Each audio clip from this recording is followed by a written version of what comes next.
खबरदार, मेरे कोट को हाथ मत लगाना अपने गंदे हाथों से। घिन आती है मुझे तुम जैसे भिखारियों से। भूल जाओ कि तुम मेरे भाई हो।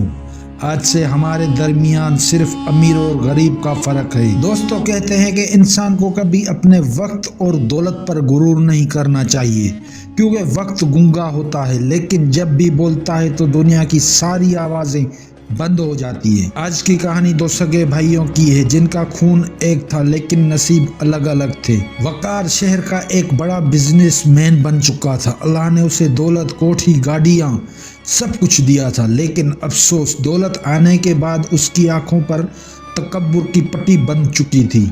दूसरी तरफ छोटा भाई हामिद गांव में मजदूरी करता था।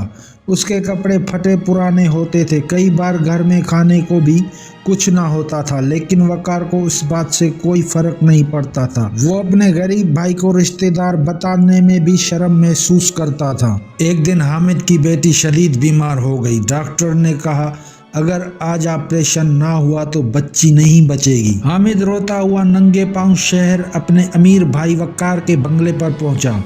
दरवाजा खोला, वकार सामने खड़ा था। हामिद ने उसके पैर पकड़ लिए। भाई, खुदा के लिए मेरी मदद करो, मेरी बच्ची मर जाएगी, मैं तुम्हारे पैसे मजदूरी करके चुका दूंगा। लेकिन वकार ने क्या किया, उसने हामिद को जोर से धक्का दिया और वो मशहूर जुमला बोला, निकल जाओ यहाँ से अपनी मनहूस शक्ल लेकर, मेरे घर मत आया करो, मेरा और तुम्हारा कोई रिश्ता नहीं। हामिद मिट्टी में गिर गया। उसकी आंखों से आंसू नहीं, खून टपक रहा था।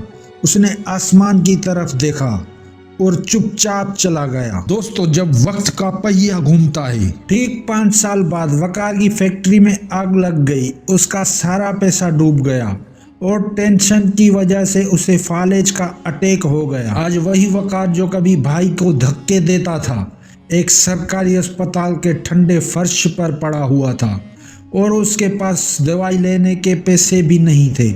कोई उसका हाल पूछने वाला नहीं था। अचानक एक बड़ी गाड़ी अस्पताल के बाहर रुकी। एक सूट बूट आदमी गाड़ी से उतरा। उसने वकार को उठाया, सीने से लगाया और डॉक्टर को कहा, इस मरीज का बेहतरीन इलाज करो, ये मेरा बड़ा भाई है। वकार ने कांपती नज़रों से देखा। ये कोई और नहीं, वही हामिद था जिसे उसने धक्के देकर निकाला था। हामिद की मेहनत और अल्लाह की मदद ने उसे आज वहां पहुंचा दिया था जहां कभी वकार हुआ करता था।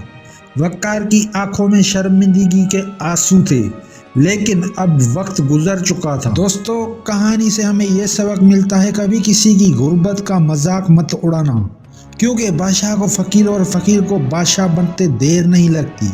अगर कहानी पसंद आई है तो बाबू वॉइस को सब्सक्राइब ज़रूर करें और कमेंट में अस्तगफिरुल्लाह ज़रूर लिखें। मिलते हैं नेक्स्ट वीडियो में। अल्लाह हाफिज़।